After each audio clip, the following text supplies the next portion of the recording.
I'm going to talk about some stuff and give some thoughts on the Total War Warhammer 3 Immortal Empires campaign. However, I have to complain to begin with about how hard it was to get the game. The issue we have here is that I'm trying to install this thing on my SSD. In fact, it's already installed technically. But the thing about the Total War games is that for reasons yet unknown to science, you have to have the entire game's worth of space again and then a bit more in order to patch the game, and the game needs to be patched for me to play this Immortal Empires campaign. So I installed it, I think the day before the campaign was released, and then on the day I thought I'll just get the patch and then I'll be able to play it. Well, we are not able to do that. After taking some stuff off my SSD, stooping to move Final Fantasy XIV off of it, I now have more than the 60 gigabytes of space needed to completely reinstall the game a second time, which is what the game wants to do basically here. But I still couldn't do it, and I almost rage quit right there. That was almost the end of my campaign. I thought, well, AI War 2 installs, so that's a major advantage it has over Warhammer 3. I guess I'll just play that instead. But I came back after about an hour of further disk freeing. I should mention that before I installed it the day before this drama happened, I'd already spent ages trying to free up space because I didn't have the initial 65 gig to install it the first time. So it was hard for me to get more space. You need to have over 102 gigabytes free. I think that was the amount you needed for it to be allowed to be patched. Interestingly, what it does when it patches it for Immortal Empires is it just deletes the entire game and reinstalls it from scratch. So that was nice. I actually didn't need all that space after deleting all the stuff. I now have more than double the amount of space needed to install this thing from scratch. And I have to wait for it to happen for a second day in a row because it's a pretty hefty download, and I can't just leave it going during the day because I happen to need my internet to be free so that I can do remote video editing, which requires loads of internet bandwidth. So basically, this delayed my campaign for another day, had to have another bunch of time wasted downloading this stuff. I'm pretty annoyed. Why can't you just be normal? I feel like I've had this problem with Total War games before. Their obsession with reinstalling the game a second time when they want to patch, normally done by just copy-pasting the game and then patching the new version, this time done by completely reinstalling it. It's just out of control. Well anyway, after some drama, I make it to the main menu of the Immortal Empires campaign. I had an idea of who I wanted to be, somebody on the right-hand side of the map. My first choice was Lockyer Fellheart, but I've actually already played as them in their old start position. My second choice ended up being this Skaven faction who's over there. However, that's part of a DLC that I don't have, so we would have to pay extra to play as them. Ultimately, I stooped to just playing as the China faction, or not China. I didn't really want to play as them because I thought they're just sort of humans. They just have like peasant spearmen, and indeed they do. So we're basically just going to play some Three Kingdoms Total War Warhammer Edition. We're going to be in the west end of not China, so to our west in our starting position here. It's a load of mountains and then the rest of the world after that. We're going to be ignoring that as much as possible. I wanted to go to the right hand side of the screen, into the part of the map I didn't see the other time I played Warhammer 3. And by the way, the other time I played Warhammer 3, the main Chaos God thing campaign, I was severely disappointed by it, so this game already loses a point for having annoyed me in the past. It also loses a point for being really hard to install, so it's an 8 out of 10 maximum Total War Warhammer 3. You need to impress me now. Well, I was a bit confused actually with this unique mechanic that we have. We can send out a trade caravan along the Not Silk Road, and you sort of choose the route it takes through the world, and you might want to avoid the places where it says you're just going to die. The thing is, I couldn't understand this route planning UI. What I wanted to do was just go to the left, along the road that's not covered in those red sword markers. The best I could do was this, make the route go, for some reason, to the left where I wanted to go, and to the north through enemy territory. I really don't know what that means. I just got very confused and suspected I was being pressured into sacrificing this caravan, because it does give you an end turn notification. It wants you to do this before you end your first turn.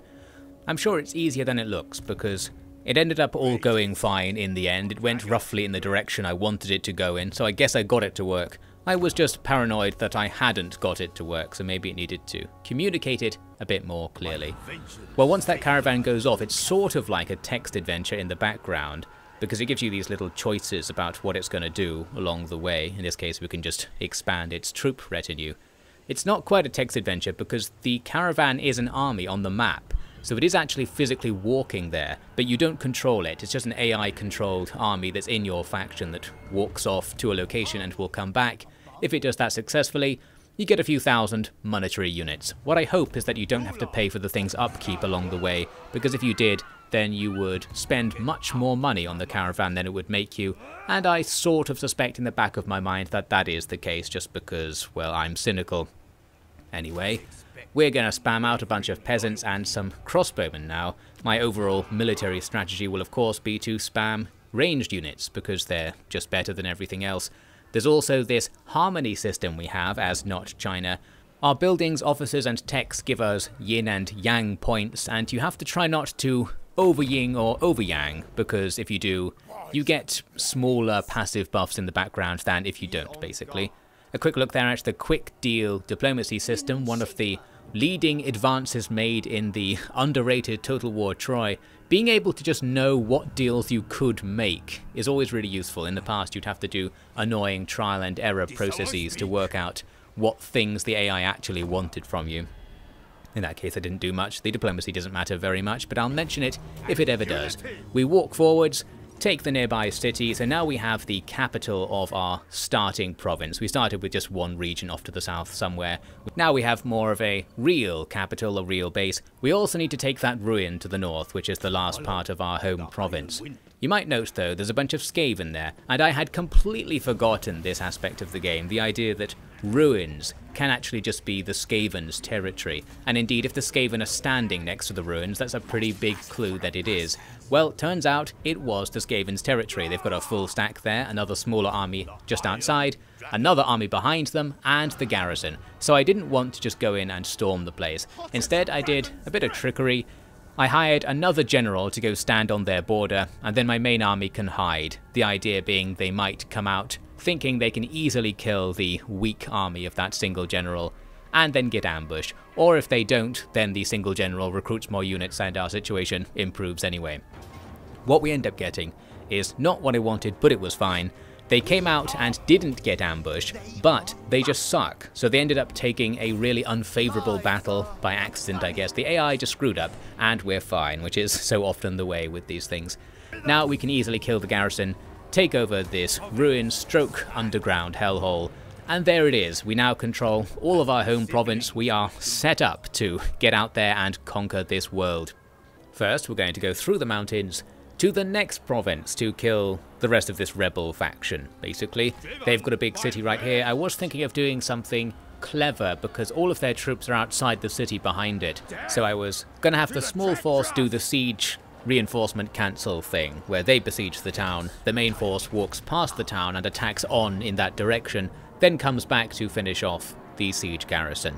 Turned out though that we can't do that because the city is too wide, so I had to stand taking a turn of attrition, gradually sieging the place down.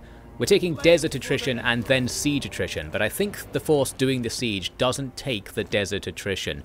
I'm not quite sure on the rules here, they aren't really clear, but normally when you're besieging something, you don't take climate-based attrition, I think. That's probably just to help the AI, to stop them killing themselves, doing long sieges and just dying off without realizing it. I think some clarification would be good here. What we need to do is just establish that when you're besieging somewhere, this is kind of like being in the encamped stance, and it should probably just actually be the same in that it says you are in the encamped stance while you're besieging somewhere, because you are encamped after all. We now have a safe route for our caravan to take, so I give them tons of money to go make us some more money. Here's another thing you can do. You can change your faction's passive buff, basically. Normally you have something passive going on in the background for each faction. For us, you can change what it is. The only issue with that is that you can change it away from the good one, which is casualties replenished. So you can sort of spec into economic builds if you want, but you shouldn't. Well, this is just my veteran's take on things. All the other ones are much less useful because you'll make way more money fighting than doing anything else in the game. So you might as well just take the ones that make the fighting easier. We go on and finish off taking this province by going to the north. That's easy enough.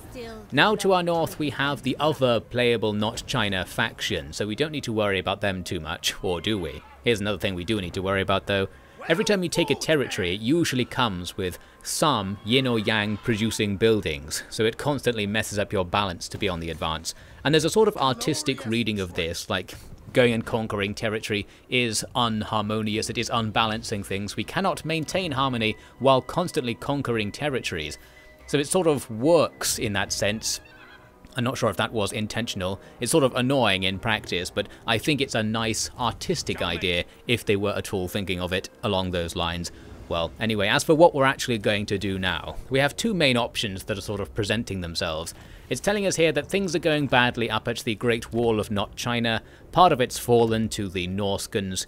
Essentially, that bar at the top of the screen is telling us how much trouble the northern border is in. And it kind of implies that because it's at maximum trouble right now, maybe I should do something about it. However, I was looking at the rest of Not China. The eastern half is absolutely filled with vampires, with Skaven, with dark elves and pirates.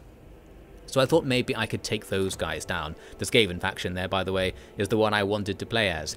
I've actually also got a mission to go and take that ruin, Xingpo, which is almost certainly one of the Skaven settlements, and indeed it is when we get there.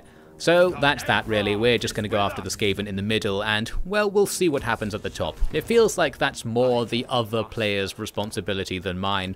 Of course, we can't trust them to actually deal with it, so we'll just come back to that later and not look at it in the meantime. That should solve things. Here I am doing the ambush and peasant recruit bait strategy on the border of our new Skaven enemies. Either we force the enemy to take an unfavourable fight, or if they don't come and fight us, we get some more peasants, and that's always nice. Well, you get both if they do fight you, because we'll still do the recruitment, even though the battle takes place this turn. They come at us with a load of stuff from somewhere. It was nothing significant by the looks of things, so they just die off. We can actually take replenishment as our post-battle reward, which was loads actually. And because we're in our territory, we're going to get even more. And the army that's recruiting will also get another replenishment bonus for recruiting that turn. It also replenishes everything else a little bit more, I think, anyway. So basically, the Skaven just lost most of their stuff, and we're in a pretty good position. Which can't be said for my allies. I was starting to think maybe I should go over there and do something, because all these various evil-aligned factions are just all over the place, and they're actually conquering territories from our next-door neighbour. The thing is, it would be sort of beneficial for us to lose our neighbour at this stage, because we've just captured a territory that's partially in one of their provinces. Those Facebook Messenger notifications, by the way, were on my video. Someone was messaging me in the background very rudely. Anyway, so you can see the decision I went for. I'm not going to go towards the battlefront with our allies. I'm going to go north into the mountains here to take out some more Skaven. There were more ruins here, which are almost certainly the Skaven, and indeed they are. And it's just a place for us to capture that can be ours. I don't think you really need to worry if part of your provinces are controlled by your allies, but it does make the game slightly harder. But more to the point, it makes it less satisfying. It looks neater to own all of each province that you have a stake in. So it would be nice if I could achieve that. I tried the ambush and recruit strategy again, but somehow it got turned around on me here. I end up getting ambushed on my weaker army. This is because I presume the Skaven have that thing that sometimes happens in Total War Warhammer, where an attacking army can turn the attack into an ambush, and you'll get an ambush as if you were moving. So we get the very unfavourable scenario of suddenly being in a marching column in the middle of a bunch of Skaven, and our main force can't join the battle. So we're in big trouble. And because this army is particularly vulnerable to this sort of attack, we're in even bigger trouble. That back half of the army, just peasant archers, if they get attacked by anything, they're in trouble. We need to have them behind a line to be of any use to us, and that's not going to be happening here. The front half will last longer since they're a melee unit, but they're also our worst melee unit, and they're one of the units that has the expendable trait, implying that they are supposed to be useless and you just use them as a distraction or something. Well, things go badly. You might note I didn't do the trick where you could just pause the game in an ambush and then give all your orders at once to have AI speed reactions. But I decided not to just because I was already sort of resolved to losing. I didn't try that hard. I don't think it would have made much difference. Now, one thing you can do since Total War 3 Kingdoms, I think, is walk to the edge of a map in an ambush and leave to try and keep units alive. I totally forgot about that, then noticed it towards the end and had some units go and do it. This was a bad idea because of a technicality here. That army that got ambushed was in forced march stance, which I think means it's not allowed to have units survive battles in such a way. I'm not even quite sure on that myself after having played these games for thousands of hours. That's another thing that could use some clarification. In that sort of scenario, it would be better if the escape zone just wasn't there if you actually can't escape, as a suggestion that you should fight to the death, because indeed that would have been the better option. I could have damaged the Skaven a bit more by not moving around so much. Well, that stymied my momentum ever so slightly. I wanted to re-recruit that peasant force because I was having them just absorb casualties by walking around behind the main force. But I also wanted to go after the army that just attacked me and punish them, and that turned out to be fine enough, just because the Skaven aren't very good. It seems our units are better than theirs. So it's the old 20 unit cap thing that just unbalances things. If you're a faction that has better single units, you'll perform much better on the campaign map because of the 20 unit limit. Your armies are more powerful than enemy armies. Theoretically, that could be counterbalanced by the enemy just having 2 armies for your 1, but there are so many restrictions on times armies can participate in battles, even when they're near each other, that in practice, having 1 very powerful but technically small stack is incredibly good in terms of its stats and auto-resolve performance. And if you throw a stack of peasants behind them who have low cost but just contribute hit points to your auto-resolve calculations to stop everything else, all of the valuable units, from dying, then that's even better. Although we are actually rich enough that my backup army is going to start having real units in it now. We'll probably start to think about having a 3rd army with pure trash in it to make up for the fact we're making too much money right now floating those resources.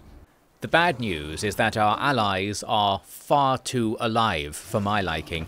They actually managed to defeat that massive pile of things that was taking this city here, which ruins my plan to take it and complete that province. It might have been that the Dark Elves actually just sacked the place or something and accidentally didn't take it, so that's going to ruin my plan as well. Well, here we have some planning difficulties. I want both my armies to attack that vampire army just standing there, but it's not that easy because you can't walk everywhere on the ground, and in particular you can't walk near settlements. The reason is not necessarily because there's a rule against it, it's just that you can't click on the ground too near to a settlement because it turns into an attack order whether or not your mouse is over the settlement itself on the map. Its sort of hitbox extends like 50% beyond the bounds of where it is. So basically, while you can walk through that territory in that you can walk past it, you can't give an order that causes you to stop right next to an allied settlement. And that means I couldn't reinforce for this battle. It didn't matter whatsoever because the vampire armies here are pure trash, just zombies and skeleton men. So we defeat them easily, we storm south and take both of their territories. This was a nice, neat 2-region province, and immediately the vampires have no territory whatsoever. They did have a main force that we didn't have to face. It's over here in our allies' territory, just raiding, and I noticed it was there for like loads of turns beforehand as well. I think the AI just got stuck there and it was just raiding at that mountain doing nothing. Well, that's all fine because it didn't attack all the undefended places nearby, and just nothing bad happened because of all of that, somehow. Something bad is happening back north though. You might have noticed we left an orc stronghold, the capital of this province we were just taking earlier from the Skaven, and the orcs there declared war and went down and took out one of our places. We're skipping now to a bit later. I chased that orc army around for a while. It eventually went back to its stronghold, and now it is going to be difficult to attack with that high-level settlement and a nearly full stack inside. After they didn't come out to ambush me, I decided to go and put them under siege and just build up to a big siege attack. But they then made a terrible decision basically. They did a bad sally and got absolutely annihilated, and that solved the situation quite quickly. So again, the poor AI has come to our salvation. We are though now facing trouble from those Dark Elves again. They're coming in against this settlement to the east from the north and south. I thought this might happen, so I've started building some units there, and I've already put in the garrison building. So it's an above averagely defended location. The force coming from the north, well, we can just deploy our main troops to go and see them off. We can't attack them this turn, annoyingly, so they'll have some freedom to do something. As for the army coming from the south, well, they do go for the settlement. But we've got some stuff here, so this wasn't too bad. I thought we might be able to use some towers to our advantage, because we're going to be doing one of these minor settlement defenses that was added in Warhammer 3, where we can build towers and just sit back near them, hoping they'll do most of the work. I had also some high hopes for these crossbowmen, but there's a subtlety, I think, to the crossbowmen. In many Total War games, crossbow troops have armor-piercing damage, and I think I checked after this battle, and these ones don't. They're basically just better archers. So what that means is we're not going to do very much damage to the Dark Elves, because all of their units have some armor, some of them have shields as well, so they're just strong against ranged attacks in general. And of course there's this scene here. Ranged units don't always actually attack. The main advantage to ranged units is that they can attack much more frequently than melee units can, so their DPS is like an order of magnitude higher. But of course they can just glitch out and not fire at will, or not be able to see a target properly. And when you're there in the battle, it's very hard to notice that happening and try to rectify it. So I guess we get less DPS than I wanted, but all of that doesn't really matter, because the whole stats battle just comes down to the fact that they have Lockheer Fellheart in their army, their legendary lord, and we don't have anything that can challenge him. We have no armor-piercing units. We have one hero who is a mage hero with no magic. Well, she actually had a spell that makes you turn invisible or something, which was very useless in this scenario. So I just don't have a way to reduce Lockheer Fellheart's health. He hacks through a couple of units and just gets to the center of town and starts capturing the point. So I've brought stuff back here to try and stop him from capturing it, but we're just not doing anything. We can give him volley after volley of point-blank crossbow fire, and it is barely going to make a dent in his health. All it does is make him mad, and then we get the crossbows into melee, and that's pretty much going to be the end of that. So while there were some fights elsewhere, and we actually took out several enemy units fighting near the towers around the outside of the town. I'm sort of cutting that out just because it didn't matter in the end. We still lost the middle of the town, most of the towers got deleted along the way, and we lost everything, eventually losing the battle. We did take out loads of full enemy units. That's what I was focusing on doing, just chasing down routers basically, so that this last stand would have a permanent impact on the enemy's army. The good news is they only sacked the place, and that's probably the worst decision they could make there, because now they're not going to be able to bounce back from all the losses they took. They'll have to just walk off, and we keep the settlement. So basically that's perfect. It could have gone much worse than that, and their other army just sort of stood around up there. In our turn we go and attack it, and that's that. Basically the Dark Elves are now screwed, because we have way more stuff than them in the area. Lockheer Fellheart just had to run away. He ran back into the sea somewhere, I think, and the two territories they had on land were just open for us to take. So, well, we just lost a battle there. The momentum is firmly on our side, and while you can't see it, to the south they also had two more territories, or one more, and then a different Dark Elf sub-faction had another one, but they're both gone now because our allies took them. You can see me here doing the Battle for Harmony. I actually thought this was going to be like a gimmick mechanic at first, but this harmony thing really just plays into like everything. You're constantly thinking about it, because it's changing whenever you capture territory, or most of the time when you capture territory. And if you want to make an army, it has to change by a lot. If you want to get a tech, it has to change. So I got to the point when I was leaving building slots open so that I could be ready to change my harmony level if I wanted to get a certain tech that also required the opposite change. Well, it was a bigger deal than I thought. I don't know if it's fun, that's what I haven't decided yet. It's certainly a thing, you have to worry about it a lot. I don't know if that's a good thing in a sort of meta game sense. Well, we take down the Dark Elves, and immediately I'm looking to the north, because we're now near this great bastion that I suppose I'm supposed to be defending. It still seems to be here and be generally okay without me having helped, so maybe the AI did deal with that before. We're also at war with a Chaos faction up there, so my vague plan was to go after them. This is going to prove way more difficult actually than I thought it was going to be.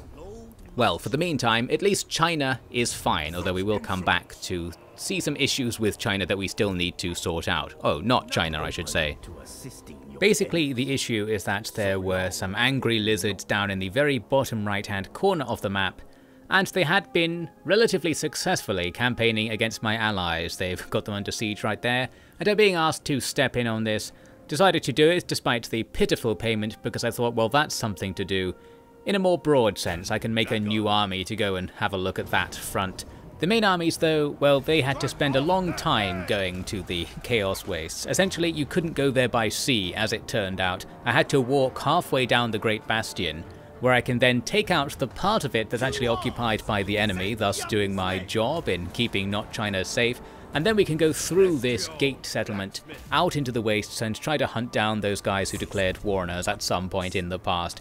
And maybe people will like us more if the northern bastion is more secure. I feel like there isn't much of a reward for keeping this bastion secure. Things seem to be fine, even while it was partially occupied by the enemy. Maybe it's the other faction that really has to deal with this, and me coming up here is a bit of a waste of time.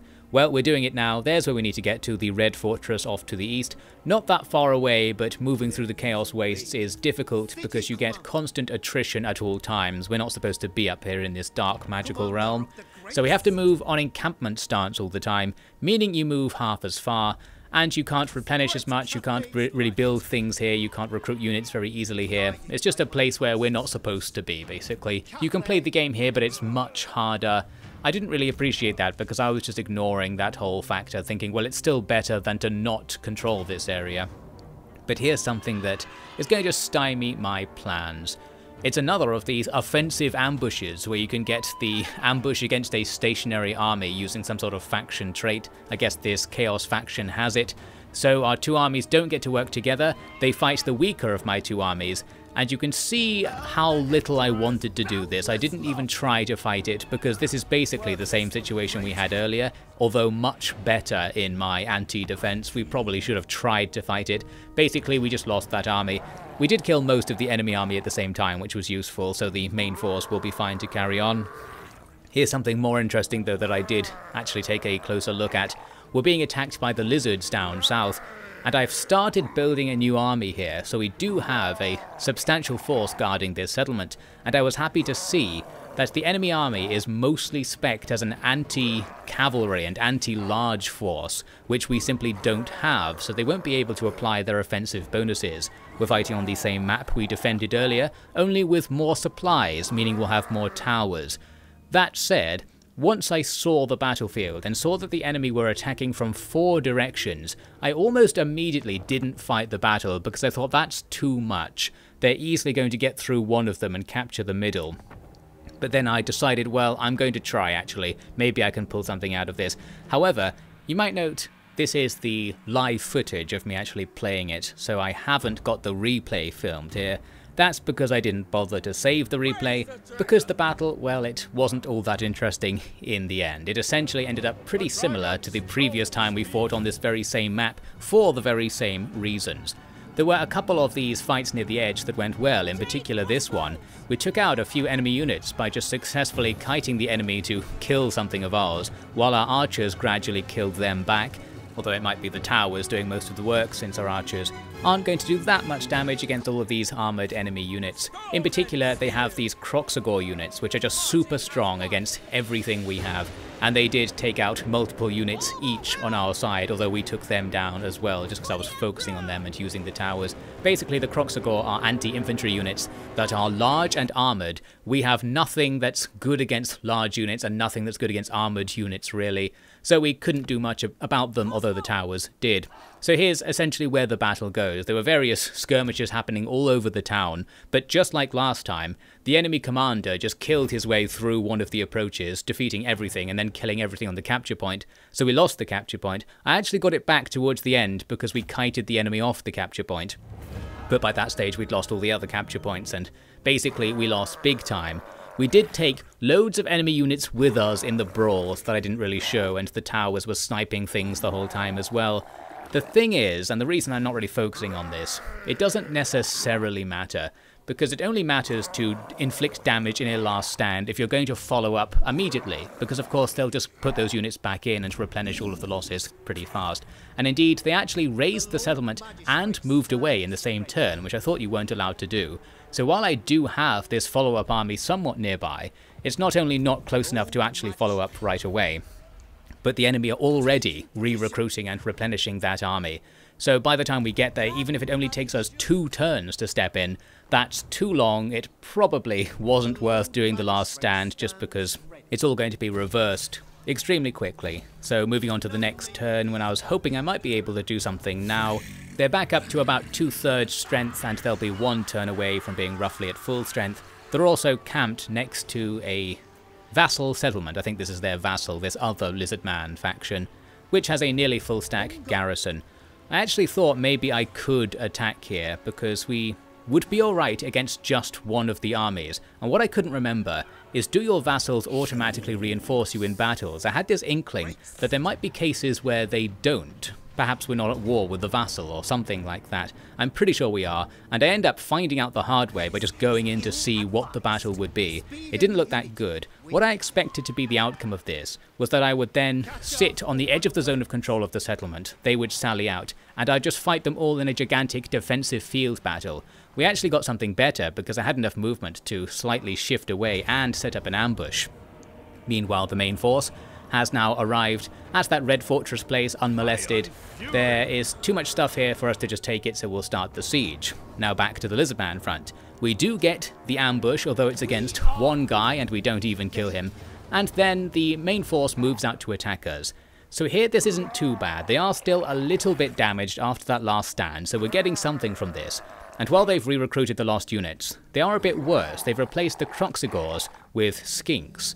So now what I have to ask myself is, do I really want to avoid fighting Croxigors in this battle in Total War Warhammer 3, or would it have been better to just skip that earlier battle and have 20 minutes of free time to use at my leisure in real life? This is the sort of meta-gaming question we always have to ask ourselves, and I think the answer that I would like to see is just that in the game, the battles are perhaps rarer, but much more significant, epic, and impactful, if that could be arranged. I think at this stage, but basically everything needs to be changed to achieve that, because we've just trended further and further away from that sort of battle importance in these games.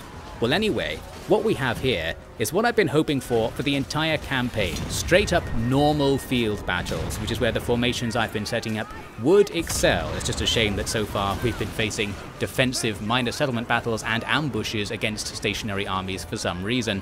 At last we can shine by using the strategy. The old classic that I think has worked since Rome 2, essentially since they made it so that units can't pass by each other and they stick together more. If you have an open front line, the enemy just won't move through the gaps in it. So you can shoot through the gaps and annihilate enemies as they pool around your little blocks of melee units. The melee units also die slower because they have less of their front exposed, and this just exploits the fact that ranged units can all attack at the same time, whereas melee units, most of the unit does nothing most of the time. So ranged units have much higher DPS, and as long as you've got a weird formation that allows them to constantly attack for the entire battle, they will just annihilate things in front of them, and we're going to benefit from this immensely in this battle, and any battle where you can do a field battle with a mostly ranged-based army, which is what I wanted to do the whole time, but as mentioned, for some reason it's just not happening very much. There's an actual strategy, a rear attack with cav. It feels like a very long time since I've done something so basic as a rear attack with cav, probably because we're playing as such a normal faction here, that some very normal strategies are coming to the fore. Well, looks like these Saurians are getting absolutely annihilated. We benefit also from the fact that they're still mostly spec'd into anti-cavalry on their front line. So while our front line also sucks, we're both going to be bad against each other, so nothing much was happening there. We shot everyone to pieces. There's that guy we couldn't kill before. We almost killed him this time. I essentially just sacrificed units and kited him around at the back using cav for most of the fight, so we avoided any big damage from him. And here is the final result. Our casualties were not very much at all really, and they lost basically everything. Didn't quite kill the big guy in the end. We'll take replenishment to look good after that. And here's curiously another fight that happened immediately afterwards. It's hard to explain why I've got one person fighting the same army we just fought. Essentially, I had one wizard wandering around the enemy's back lines because I was setting up to do some sort of siege cancel, another annoying glitchy move that's just very effective. But it looks like they actually got attacked and then won their battle against the remnants of the enemy force. The other reason, by the way, for having one wizard wandering around is it changes your harmony levels, so having random agents and generals doing nothing can be useful for that. Well anyway, with that victory, things are now going to be looking good on the Lizard front. Looks like we're making friends with some of the other not China factions. That's nice of them. Would be nice actually to confederate them, but I don't think we're powerful enough, or they're not weak enough I should say. We go on to attempt this reconquest of the territory I just lost to the Lizards. I was outraged by this auto-resolve, a Pyrrhic victory against a bunch of skinks, half my size and half my strength. Well, I don't know what's going on, but I do remember that the Lizard men have unusually good auto-resolve power because they have tons of armor and health. And essentially because of the way the balance bar works, or auto-resolve works when it comes to resolving your stats, Lizard men do unusually well compared to how they do in manual resolves. So that might be what's going on there. At least that was the case in older Total War Warhammer games I seem to recall. I just throw in some more trash I'd recruited nearby and we take the place back. Then our allies also take their place back nearby, with my wizard helping to get some cash out of the affair. And with that we reverse all of the gains that the Lizards made and just stabilise this front. Our other allies are now pushing against the Lizards and things are generally looking fine. Because of that, I'm only going to send a few more units to help with that, and send everything else off to the west side of our territory for another project. Now back to our project in the north. We're not in a position to easily take this red fortress place. This was another case where I knew manually resolving it would be quite easy, because we could just run down the edge of the map. Since the enemy don't have ranged units, we could easily just go over the wall on the edge and then get inside the town and capture it. But I straight up didn't want to. Because my peasants were on the way, I thought I'll wait for the peasants to show up and we'll just sacrifice them to make the win. But again, this thing happened. We have another defensive ambush where we get ambushed while not moving. We can't see what the enemy army is, but I sort of knew it was quite powerful having looked at it before, because it has all these trolls in it. And I didn't bother to fight it, essentially, as you can see. And once again, a massive stack of mostly peasants is wiped out. This is annoying because this is exactly the sort of fight that would have been trivially easy as a field battle, but is extremely hard as an ambush because we can't do the ranged unit based strategy for my ranged unit based army, super vulnerable against this setup. Annoying, really. Well, we do end up taking the fort in the next turn anyway. I think just because we sieged them down a bit, they were enduring attrition and we got more equipment. So that was that. Our main force isn't in good condition anymore, meaning our momentum here is just gone. We've got half of a main force and no backup force. And it's really annoying to walk around here anyway. It would take us several turns of in-camp moving to get to the next enemy settlement to the north there. So with all that in mind, we're going to kind of slow things down on that front. We do end up helping our allies a little bit against the Lizard there to get some more money. And more of our allies want us to do something. I think this is the Ogres somewhere off to our west. There's this big mountain range I mentioned that splits us off from the rest of the map. There are tons of Ogres in it. We're mostly allied to them actually, so I'm just ignoring them, but we'll come back to that in a bit. I end up losing a load of units in the main force because I didn't want to fight that battle after we were set under siege, annoyingly cancelling our replenishment as well. The issue with battles, basically, you might note I don't fight battles very often these days, it's just because it's such a break-up in the pace. If I'm on a train of thought on the campaign map, to do a battle is kind of like jarring, and because I cynically know that battles aren't very important, I really feel like it isn't worth my time. I'm more interested in achieving campaign map objectives that can be done by spamming peasants, and even though this is suboptimal, it takes more turns to do it. It takes less real-life time to do it, and as ever, doing the battles is not an especially good trade of your real-life time for in-game effects, so I'm sort of increasingly against actually doing them. Well anyway, as mentioned, we're going to calm things down up there in the north because we just need to re-recruit, finally get the peasant archers out of our main force, for example, that would be nice, and generally gear up for something else over there. And here in the southwest corner of our territory, I'm also gearing up with this army, the one that helped against the Lizards, because we have various potential targets to our southwest. There's a channel out of our mountain domain into the desert in the middle of the map, with tons of stuff that's either already at war with us or are at war with our allies, and we're constantly asked to go to war with them, so I thought I actually might. Since we are now approaching the victory conditions, I think we're more than 2/3 of the way through the campaign now. Essentially, we've got a load of vampires down here, and our allies had been pestering me to go to war with these guys for most of the campaign. We're finally going to do it. They've actually conquered some of the ogre territory nearby, so we're just going to try and take it back, which is annoying because they're going to be little random sections that are part of other provinces controlled by the ogres. Well, let's not complain about that anymore. up north we've got something going on because the Bastion attack bar filled up, and we get to see what this actually is. It just kind of spawns a load of rogue armies. They're not especially good ones, but they're now going to cause trouble around here.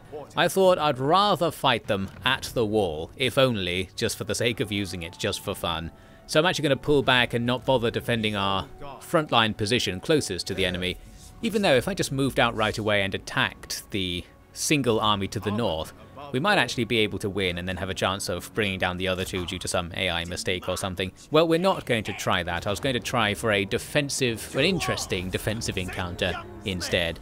Here we are taking that other vampire place near the one I just took earlier. Nothing much to that. There was a vampire army nearby, but our allies actually attacked them while they were in range of our settlement, so we're going to be bringing them down in that very easy encounter. Thank you very much to the ogres, who for some reason have extremely good relations with us. Maybe there's some law reason for that. We don't get any sort of penalty with the ogres, who, as far as I can tell, just want to eat us. They're man-eating ogres. Well, it's going fine so far. Our allies want to clear out the final corner of China. There are some magical wood elves living in the south. Well, we'll just leave them to it while pretending to join the war. Now our main force, now upgraded with better units, is back into action after a long time just chilling out. We're going to continue conquering this northern area, taking all of these really useless territories. We're going to get this massive debuff due to them having the uninhabitable trait. So it's hard to build, it's hard to control, it's hard to recruit, we don't get much money off it. Basically it sucks, but it does still progress the victory conditions to do it, and it's there. I was ultimately disappointed by the attack on the Bastion, because the enemies didn't attack all at once, and you can see they didn't actually attack the wall, they just set it to siege, and they're half dead. That's just from casualties they took while razing the place I abandoned out there. Well, they were no threat to the wall, so I thought, oh, I'll just kill them. I won't bother holding out for a cool defensive siege, which is a shame because I would like to see a battle defending this wall. That seems to be sort of integral to our lore up here. It's one of these things where we're suffering from the fact that what's happening in the game has this strong, random and unscripted element, which is both good and bad. Essentially, this is an extent of my complaints about XCOM Chimera Squad in my previous video, if you saw that. I'm decreasingly happy with randomness, but at the same time, in something like Total War, the randomness is coming from it being a sandbox. But if it wasn't a sandbox, if it was linear, and you were guaranteed to at least sometimes have a cool defense of the wall, the linearity of it would suggest that it's intended to be completed, that there's no real threat. The sandbox element and the random things that happen mean you don't know what's going to happen. It's a bit unpredictable and makes it more fun to win in a game where it's not completely guaranteed that you will win as you start off. But then again, things that are interesting might not happen, and in this campaign in particular, I must say it's been particularly peaceful and calm. Nothing really interesting has happened so far, I must say. There's no major epic battles or anything like that. We've just fought billions of minor settlement battles, and I auto-resolved all of them because they're not interesting to me. Here was one battle we did face for a stupid reason. They come at us with 62 troops, and I'm going to lose half my army, or more than half my army, if I auto-resolve the defense against them because the units are weak, and auto-resolve doesn't really factor in defensive advantages very much, I don't think, which is good because it means you won't have to do so many minor settlement attacks. But here, actually doing the minor settlement defense, we don't lose anything, in fact, because I could just summon a ghost unit because we have Harmony to do the fighting for us, and our archers and towers took care of the enemy. We're no longer in the era of caravans, by the way, because you can see from the map, basically everywhere is blocked either by actively hostile parties or by the ogre kingdoms, and even when you're allied to the ogre kingdoms, they still attack your caravans, but just the caravans and not your regular armies. So that's inconvenient. Basically, they just want to eat them, and there's not too much we can do about that, it seems. So we're kind of stuck here, caravan-wise, although we don't need them. Here's what we're actually doing in the southwest corner. We need to take out this place, the Haunted Tree, which is heavily stacked up with vampires. The Haunted Forest, I should say there. Well, this was easy enough, I thought. I thought I'll just spam in with 2 stacks and easily auto-resolve them to death. But there is quite a lot of stuff here, as it turns out. I'm trying to do a siege reinforcements cancel here on this one guy, but he just retreats to the other side, so we don't get that hero kill. Now, I was hoping to auto-resolve the tree and go on with my life. We can't auto-resolve it because it's so heavily garrisoned with tons of stuff. Normally here I would wait and make a siege tower or something to see how that changes the auto-resolve result, and to have it in case I want to do the manual assault. In this case, I wasn't allowed to build anything. I completely didn't notice that. Essentially, we set them under siege in a siege that won't do anything because we're just taking attrition and not building any siege equipment. And the zombies are recruiting because they have troops, they have a general, outside of the town that can still recruit while it's under siege. So, that situation is actually getting worse. And there's another problem. I'm poking around here considering abandoning my territory or making a new army because there is a large Nurgle invasion coming in. This is 2 turns or 1 turn after I started that siege at the Haunted Forest. In the top left there you can see a whole bunch of Nurgle stuff. There were like 2 stacks, 2 and a bit stacks, that are either going for our territory or they could come and rear attack this siege situation. So essentially, we need to resolve the siege right now. I was worried about attacking this tree almost entirely because of the name really. It's called the Haunted Forest and I thought, well, something bad will happen if I do this attack.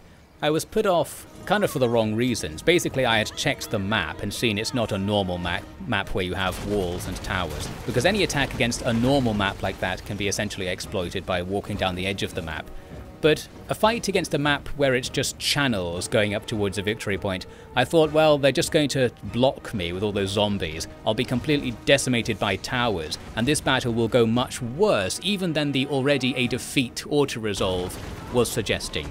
However, it was basically the opposite, I was delighted to find out. Their towers are right at the back of the map, so they can't attack us. And because they're the vampires, they have no ranged units, remember, so that means we are free to actually very cautiously walk up the map, just killing things that are near us, and the AI doesn't quite know how to respond to this. So we can thin the enemy out, although the downside to doing this is that a lot of the time we're shooting at things like zombies with our guns, which is essentially a waste of ammo, because we're not going to be using the armor-piercing damage or the high damage of those weapons. Well, it's too hard to micro where ranged units are shooting to not do that. So basically, I started just grinding my way forward through this very large but ultimately ineffectively deployed force that is just as choke-pointed against me as I am against it, and with me having ranged units, being in a choke point is better for me. As we saw, we do end up with this grindy front-line fight where we're not doing the strategy because our line doesn't have gaps in it. However, many of the crossbow units can shoot over into the enemy blobs anyway, and as we saw there, we can also throw some magic over the top. We've also got incoming tons of peasant sacrifices, I mean brave soldiers of the Empire. Although because we're choke pointed we can't use them very well. Here's some efficient magic, annihilating a decent portion of one of their Black Knights units, one of their powerful cav units, that are otherwise not going to do much because they're stuck at the back of a pack of zombies, so they can't really apply their damage against us. Well, that sucks for them. Shout out to my favourite animation in the game from all the way back in Warhammer 1, the weird stop-motion-esque synchronized skeleton walk. Very good, always good to see a legion of skeletons on the march. Here are those towers I mentioned, they're all at the back for some reason. They're mainly defending the victory point. So what the AI should have done is cluster their entire army on the victory point, but actually about half of it's back there doing nothing. The other half, well, it's getting shot and crossbowed and sometimes meleeed to pieces. We've got the line wide enough that we can have gaps in it and move stuff through, and even the peasants can be put to use fighting on the back of the enemy units, theoretically reducing their morale, but the extent to which surrounding units reduces their morale is quite low, as I recall. And in this case, the fact the enemy have a high-level commander probably means outflanking them doesn't do anything. But anyway, we go on to defeat that portion of the enemy, and then our entire force gets choke-pointed off by one zombie unit that's blocking the way up.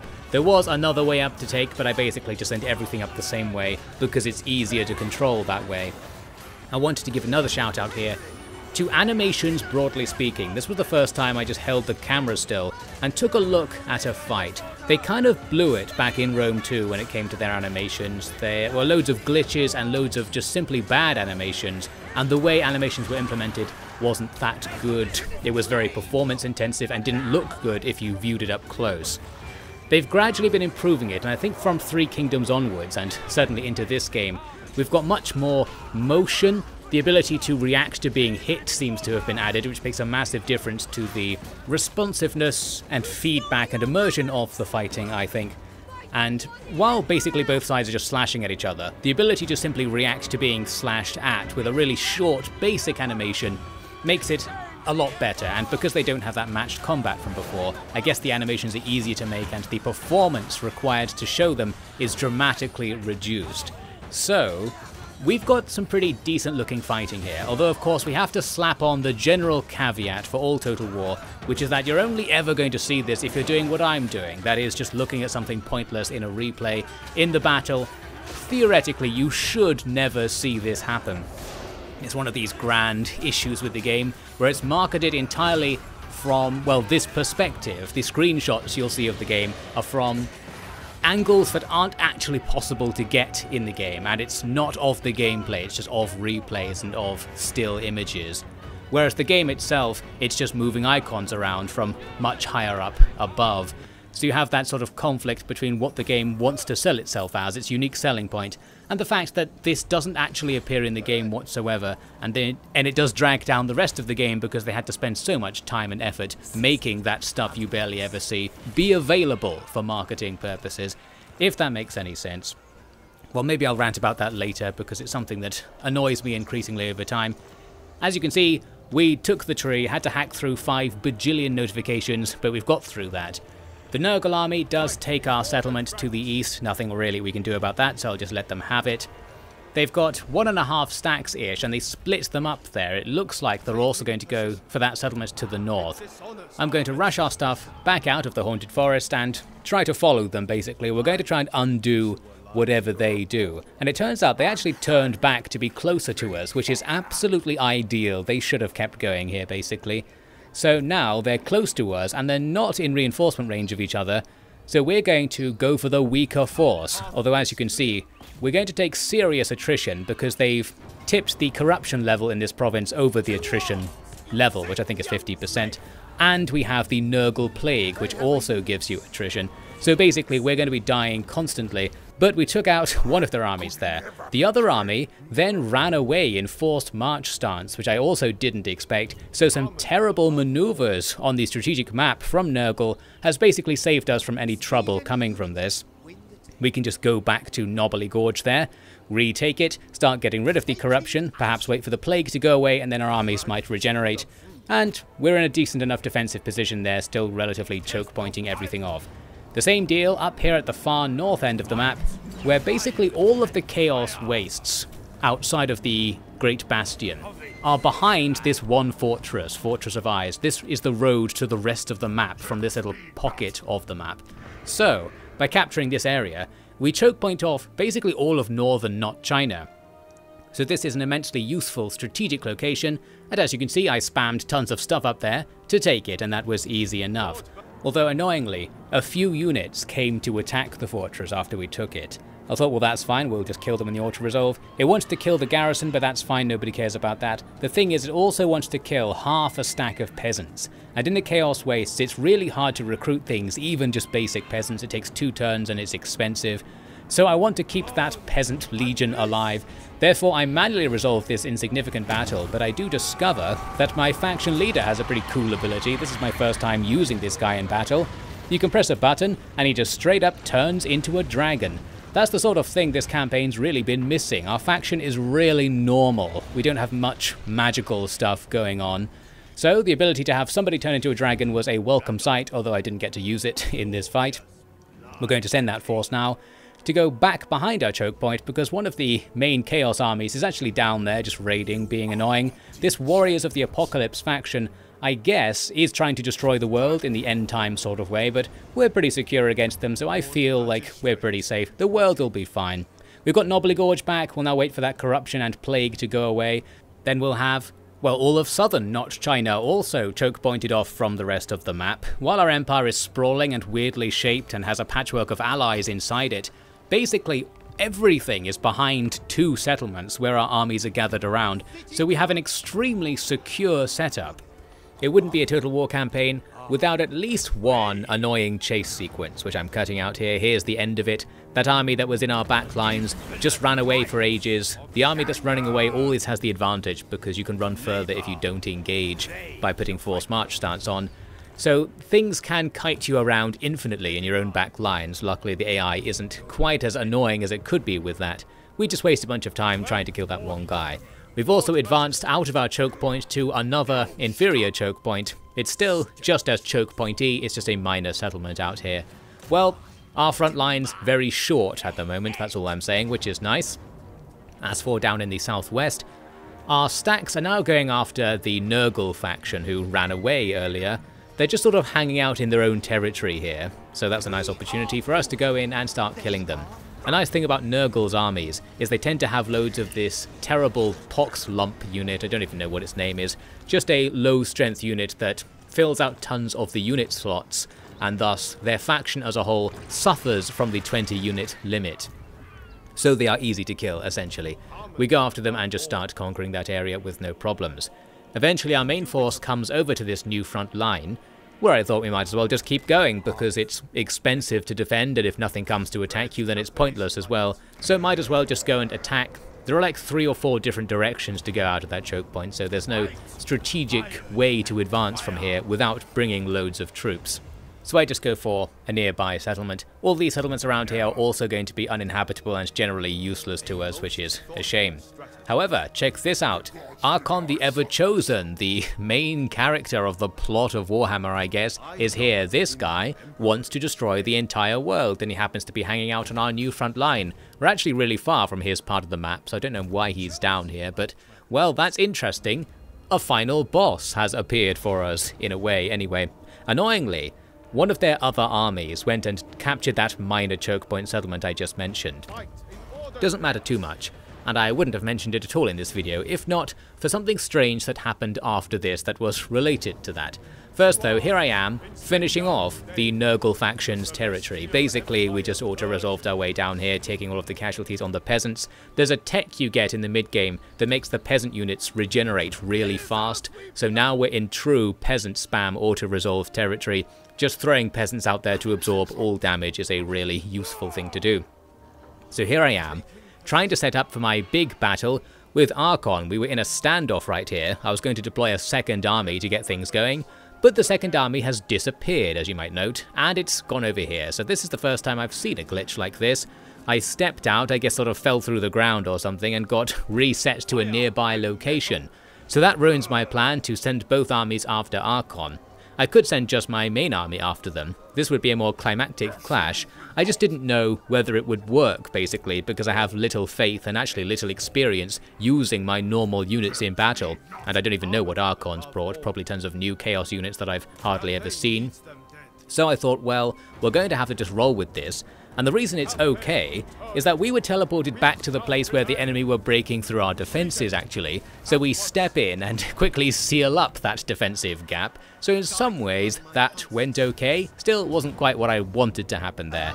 Here I am, finishing off the Poxmakers of Nurgle as a faction. Their last main force was hanging about in the sea, a rare naval battle right there, just some peasants swimming out to do the business. And that's a Chaos faction out of the game. We immediately go on to fight some nearby Elves who are standing near our settlement. We're already at war with them through our allies, the Ogres. These Elves basically occupy the middle of the map. There's a big empty section of the map between not China and the old map, the Warhammer 2 map. So they're there. We could conquer them if we wanted to.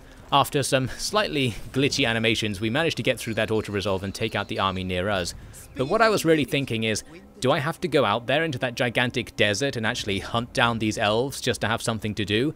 And that leads us to the question of, what are we supposed to be doing anyway? It's time to finally check the victory conditions. And what do you know? We've actually already achieved the victory conditions. It just straight up does not tell you, so how about that? At least a pop-up would be appreciated. We actually only recently did it, back when I captured that last Nurgle settlement. So that's something. We've achieved short victory. Here's me looking around, trying to be like, was there something here? Did I do it this turn? I was just surprised that it didn't at least tell you a little bit. Here's a look at the long victory conditions, by the way. We've actually done most of those as well, as it turns out. The only thing is you have to have 70 places either occupied, looted, razed, or sacked. Interestingly, the fact that you don't have to own that territory means that just riding around the map, razing or sacking things is enough to complete the game. You don't actually need to hold any of the territory that you're going out to take. Although because they need to be unique settlements, you need to do it in various different places to get your count up. Well anyway, we've already done that, but mostly occupied and mostly around our own block, leaving us with this pretty secure lump on the edge of the map. We're surrounded by allies and have very small fronts with enemies that are out there in that empty part of the map. Then there's another mountain range on the edge of the Warhammer 2 map, and then you can go on into the old world. We can see little bits of Kislev and the Empire up there. So if you want to do the domination victory conditions, I suppose you'll have to go and visit all of it and either take it or just sack it a little bit and then leave. Well, we are not going to do that. After discovering that I actually have completed the game, I thought, well, all we need to do now is have some sort of final battle, and the opportunity was here, because Archon was still hanging around by the time my backup army came to rejoin the main force. So after rotating the camera and being very careful to try and make it so that the two armies will actually engage at the same time, we managed to get this fight going. Here we are, it's time to stop the apocalypse. Although not really, because I think in the Immortal Empires campaign, the sort of plot of Chaos destroying the world isn't really there, so Chaos are just another empire. But we're going to pretend in our own headcanon, since this is a sandbox game after all, that's all we have, that this is an important moment as Not China rises to the forefront of world prominence in order to defeat the Harbinger of the Apocalypse himself after already having taken down tons of other Chaos stuff. We're looking pretty heroic on the world stage. So how are we going to achieve this new feat? We're going to do the strategy. Doubled up this time too. We have two armies with our front line positioned ready to sacrifice themselves. It's not going to be quite as good as the other time because we don't have the guns. And as mentioned, the crossbows only do like 3 or 4 armor-piercing damage, as I recall. So against things like that hero advancing in front of their lines, we're probably not doing very much. However, we do have a lot of them, so we can just keep shooting. And with our guys arranged in their sacrificial squares, they'll die slower than they're supposed to, allowing us to shoot more bolts off and get through more ammunition. So now, I have to sit back, watch everyone die, and hope this works, basically. We are going to be facing lots of anti-infantry units and armor-piercing units, things that will be good against our front line. They just have to not die too much. That unit's half dead by the looks of things. We're facing a load of these dragon ogres and cavalry and chaos spawn, things that are good against our front line, but because they're a little bit tall, they're easier for our crossbows to shoot at than normal. So it's actually quite good for this strategy to be facing mainly monstrous units. A ton of just armoured regular heavy infantry would be more effective than all of these monsters against this particular formation, I think anyway. So we saw the magic and various things blowing us to pieces, but the balance bar says we're winning. And indeed we are, because we're gradually taking out all of these monstrous units. Our back line just isn't being interrupted very much at all, and the front line's doing a great job of getting sacrificed. So we just have to work our way through them. We are struggling against their big armoured targets like Archon himself and this thing, whatever it is. But we can throw in our dragon, finally getting some use out of this guy. I don't know what that was, by the way. A bunch of swords appeared and shot the ground. I don't know if our dragon was doing that, or they tried to use a spell on us and it missed. Well, something's happening there. The crossbows are trying, and our cannon unit is shooting cannonballs at that sorcery platform thing, and they're just sort of ricocheting off. Presumably that's doing some damage. They've got some aspiring champions in the middle, really powerful heavy infantry that are breaking through the line. But on the right, we're not really engaged, so we begin to fold in, and as you can tell by the balance bar, we just have enough number to win this battle at this stage. There's a chain rout, we don't come anywhere close to damaging Archon really. We take off a tiny bit of his health after destroying most of his army. He was just too good. However, he can be routed, so he leaves. Then it was time for a quick game of let's take a look at the background and see if it's better than the foreground. And once again, Warhammer is back at it with those interesting backgrounds. A giant dead dragon-like thing that's been turned into a tent, a sort of stone-like citadel in the background that's all weathered down. There's a story to be told on this battlefield, probably a more interesting story than what we're actually seeing in the gameplay. It always makes me think when I see these interesting backgrounds and stuff, that CA probably has so many extremely talented people working there, but they don't have that much to do on this game series, so they're making these really cool things that don't interact with the game at all, but they're pretty cool. It's almost sad really, it makes me think if they were making something else it would probably be really good, but there's not much for millions of artists and designers to do in Total War, especially here in the third game in the series where they're explicitly not changing the game design as they go on. So, well, we've done it, we've done that, we defeated Archon. He actually survived as mentioned, but we've taken out his army, and we can go on to auto-resolve these survivors later. We actually didn't really lose that much on our side, despite our deliberately sacrificial strategy, and of course, if no full units die, then over time that will average out to us not having lost anything. So there we go, Archon's down. I think he's an immortal character, so this actually doesn't do anything, he'll just literally come back. And I think about 10 turns later I saw his army back at full strength again, just hanging around this area. But we're going to start winding things down in this campaign because, as mentioned, we are actually beyond the victory conditions, I just didn't know. And I'm not going to go for the long victory conditions because it's more than twice what I've had to do already. And I was sort of done. We're at the point when progressing is going to get easier and easier and more pointless. A brief clip there of a war with the ogres in the mountains to the west. We were slightly at war with some of them, and there was another way into our territory in those mountains, a very long and winding way. Well, we secured that as well with another army.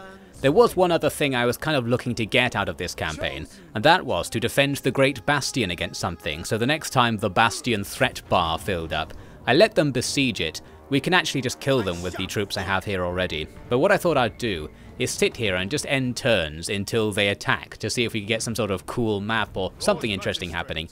But I'm going to hit you with the long story short, that never happened in the extra hour of game I played after this. So instead, let's start bringing this to a close.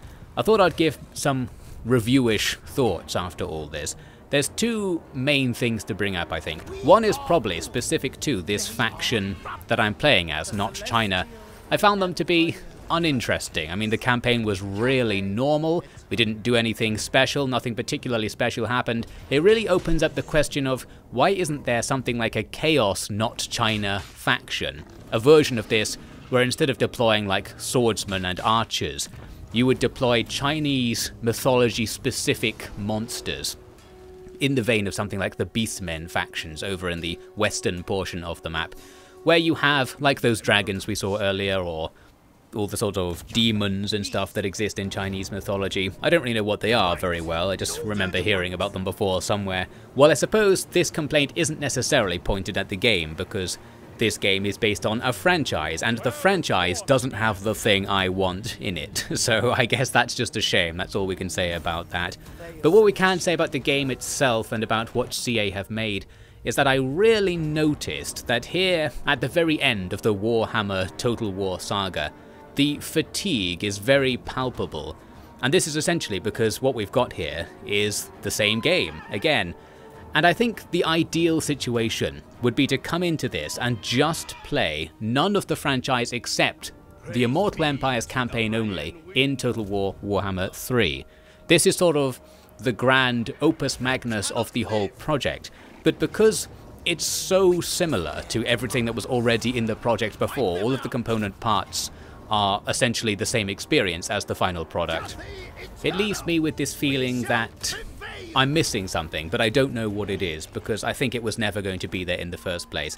While we've got the whole map, it wouldn't be very fun to play across the whole map actually, so what we've had so far, playing on smaller and more detailed maps, was fine in retrospect, and getting here to the grandest possible incarnation of Warhammer 3 has kind of spoiled it, because we've already done everything that you can do in the game, just in the other games and the other campaigns essentially.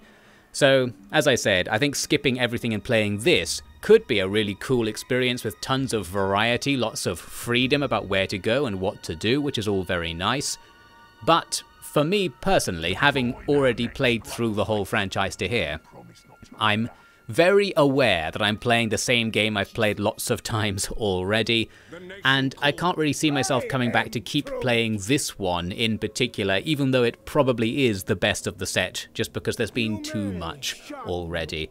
I find myself now looking back more favourably on the normal Warhammer 3 campaign, because it had those special battles that were different, where you could build things on the map and build units in the battle, more like a normal RTS, which just opens up so much more gameplay and strategy for the player to take a look at, and just more stuff to do and more variety. I don't think you can do that here in the Immortal Empires campaign.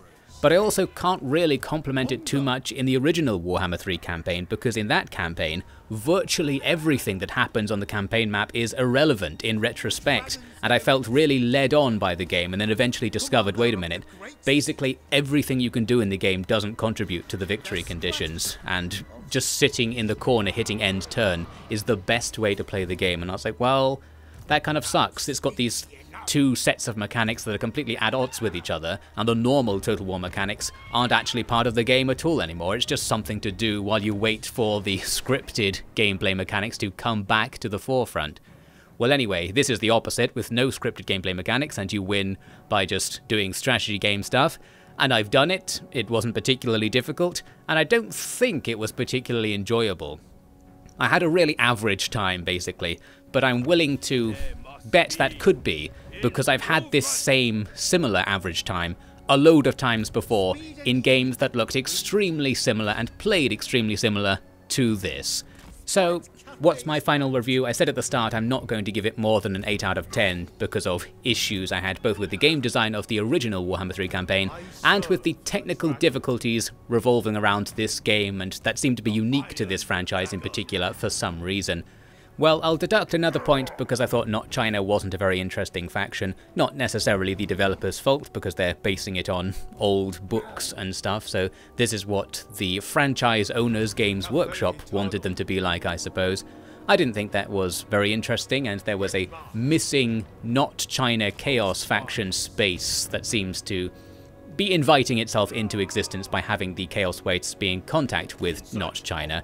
Anyway, so maybe we could say it's a 7 out of 10. It's a very competently put together game. It's all beautiful, although much of the beauty is wasted, as mentioned so many times. And it does work. It's very beginner friendly. It's sort of easy to use. It's not as complicated as some of the previous ones, although there's plenty of depth.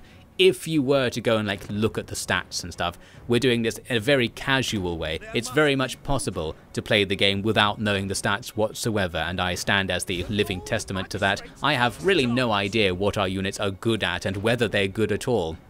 But it seems to do the business whether you know that or not, which I think is good as a game design principle, although it would be nice if there was a way for it to be more deep without it just being really complicated in terms of the numbers, and just being unknowably complicated, I should say, because you can't know what the outcome in a battle between two units will be based on their stats, because the way the stats interact is mysterious, and whether certain stats are more important than others is unknown to the player as well.